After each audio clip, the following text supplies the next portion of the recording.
And now in Toronto, police are investigating a wild overnight crash in a neighborhood involving two vehicles and a lot of damage. CP24's Andrew Brennan joins us now with the latest. Good morning, Andrew. What happened here?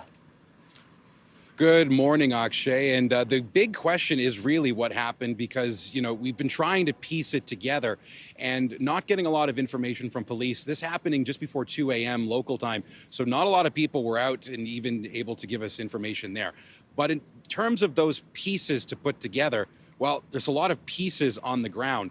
I'm just going to get out of the way so you can see some of this damage. The two Mercedes G-Class G-Wagons that were part of this crash, both taken away. And after that happened and the police tape came down, we were able to get a little closer and see how, high, not only in terms of speed, but velocity, and also in terms of the impact this was. You have pieces of stone columns that have been crumbled to the ground. You have pieces of brick that have been just left into dust. I can see pieces about the size of quarters here.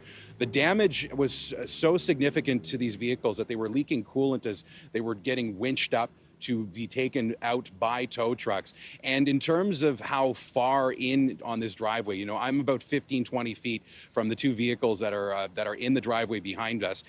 But there are pieces of stone or brick that would have traveled so far, like projectiles, that actually damaged and smashed windows of the front door of one of these houses.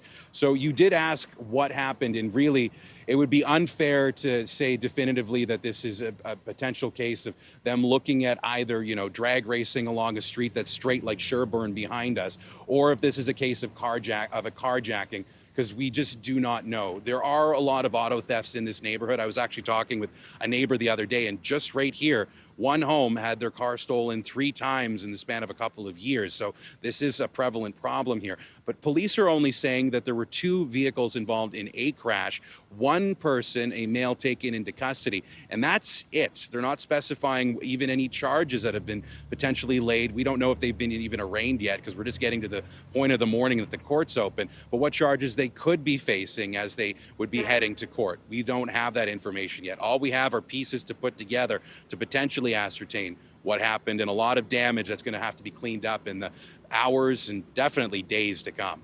A lot of questions for sure, Andrew, but we leave it at that for the moment. CP24's Andrew Brennan, thank you for this update.